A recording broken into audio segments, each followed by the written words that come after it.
Bonjour, bienvenue dans cette nouvelle vidéo, merci de vous abonner, c'est gratuit. Il suffit simplement de cliquer sur le bouton qui se trouve en bas à droite de votre vidéo. Donc aujourd'hui nous allons parler de l'encadrement, c'est-à-dire utiliser des formes dans lesquelles on pourra marquer des textes.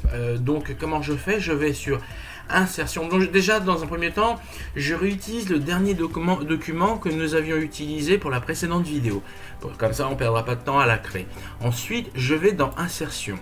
Vous pouvez voir que dans insertion, là où il y a marqué fichier accueil insertion, plus bas, je peux rajouter ici des formes.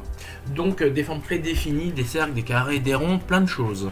Je clique une fois et j'ai un nombre de propositions extraordinaires. Et j'ai envie d'utiliser par exemple ce rectangle légèrement arrondi, au coin arrondi. Voilà, je clique dessus, je choisis ma zone de texte et voilà, j'ai créé déjà mon encadrement que je pourrais coller. Et sur le principe, je me dis tiens, celui-là il me plaisait pas, donc je me mets en bordure, je clique dessus et je fais delete. On reclique dessus, il a pris voilà, et on fait delete. Là il a fallu 2 fois que je clique dessus pour pouvoir vraiment l'enlever.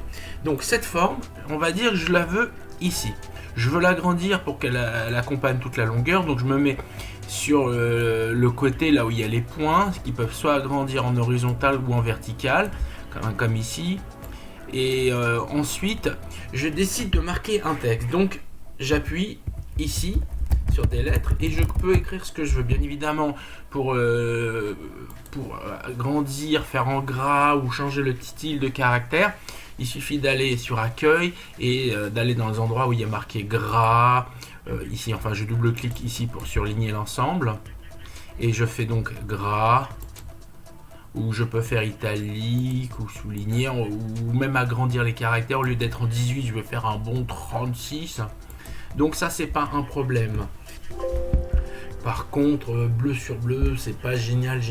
Donc toujours dans mon accueil, je clique à nouveau sur l'endroit où il y a mon encadrement et je décide par exemple là vous voyez à l'endroit où je suis il y a marqué remplissage de la forme. Ça me permet de changer la couleur de mon encadrement. Donc en cliquant sur la flèche pointée vers la droite ici, je pourrais faire par exemple un marron. C'est très moche le marron, mais au moins ça se dissocie bien de l'ensemble. Donc les possibilités sont nombreuses. Ici je peux déterminer une couleur de contour de la forme. Par exemple je vais dire que rouge ça me plairait bien, un rouge bien vif. Voilà, et les possibilités sont nombreuses.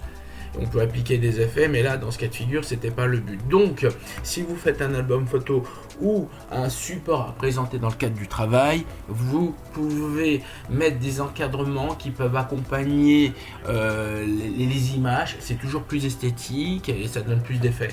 Donc voilà, merci, bientôt de nouvelles vidéos, merci de vous abonner, à bientôt.